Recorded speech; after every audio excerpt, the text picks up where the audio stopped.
Well, it's a healthy lead for Tony Bloom. What would you say it was about him that makes him such a successful player? Oh, he's so loaded he doesn't care. No, he's a very, very aggressive player, but in a very thoughtful way, and he studies his opponents all the time.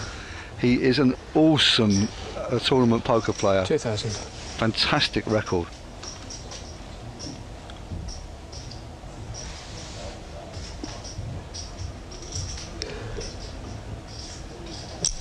$2,000 raises, 3,500. He's getting involved with a pair of fives this time.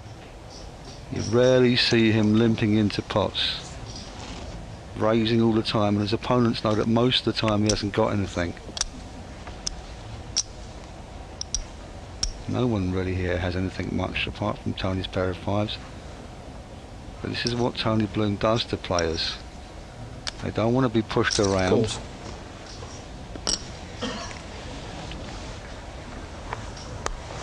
Plus 3,500. Well, Jan's called, and he's one player that, with his reputation coming before him, one player that you'd expect that Tony can't push around, really. It's a curious call, but you can only think that Jan is deciding that he's got position on Tony. He wants to try and take it away from on the flop. 4 ace 8. Not a very pretty sight for Jan, because Tony can have an ace.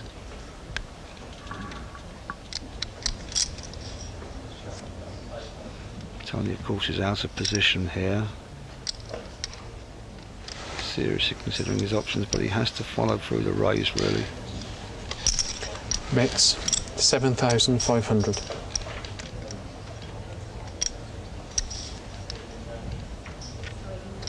Jan knows perfectly well that Tony doesn't have to have anything at all here.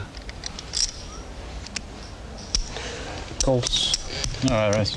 Oh, sorry, I didn't say that one. That's raises another 7,500. And this is great play. Great play by Jan. He did call before the flop in order to make this kind of a move, knowing Tony would bet almost any flop. Very difficult for Tony now with his pair of fives. He won't be putting it down quickly, that's for sure. Doesn't want anyone to know exactly how weak he is. Plus.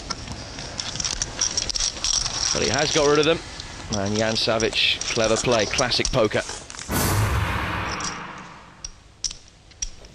So with 3 of the top 6 going through, Ben, John and Bad Girl in the box seats at the moment, how does it change your tactics, bearing in mind you haven't got to win, you've just got to come in the top 3?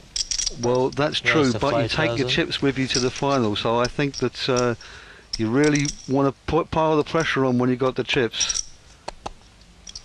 You start thinking about winning this tournament today. Call.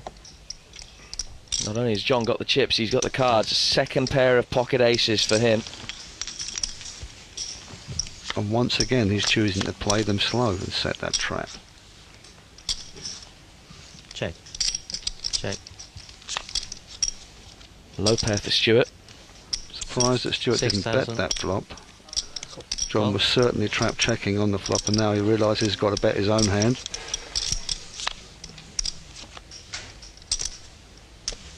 Oh. 12,000. I think Stuart can get away from this very small pair.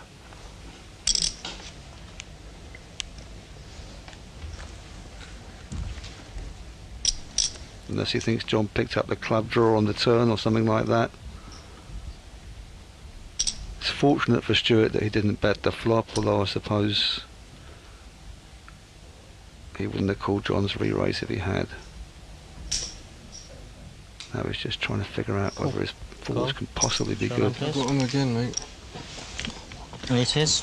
Well, he called, and that was a very expensive call for Stuart. A big proportion of his stack goes to John's pocket pairs. And once again, by playing it slow, John got the maximum. I mean, I don't want to do. Yeah.